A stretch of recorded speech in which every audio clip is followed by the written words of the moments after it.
Uchqunaga Yunusobod 17-kvartalga kelganman. Baxt qasri desa hamma biladi. Birinchi qurilgan novostroykalardan. Shu yerda 3 xona, 5-6 etaj mansarda chiqqan remont, mebel, texnika hamma narsalar bilan endi nima deydi urish, kirishinglar bilan mana bunaqa hol sizlarni kutib oladi mana. Hol. Xo'sh, mana bu yoqda kladovka bor. Mana chirog'ini yoqilmayapti, kladovka. Xo'sh, mana bu yoqda balkonimiz bor. Shu yerda ko'rayotgan hamma narsalar qoladi. Общий 106 kvadrat. Mana bu yog'imiz oshxona. Oshxona ham mana qulay, shinam. Mana ko'rib turganingizda hamma narsa quvvati. Bu yoqda birinchi qavatda sanuzeli bor o'zini. Mana kirib yuradigan mashina. Mana sanuzellari bor. Endi ikkinchi qavatga chiqamiz. Mana zinadan chiqasizlar. Bu yoq koridor. Mana bu 6-etaj mansarda, endi bu tepasi mansarda. Bu yoqda ikkita xona bor mana. Remontlari ichida hamma narsalar bilan qilingan. Endi mana bu yog'imizda yana bitta detskiy xona bor.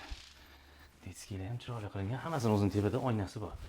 Ikkinchi qavatga mana sanuzel qo'yilgan. Mana ko'rib turganinglardek.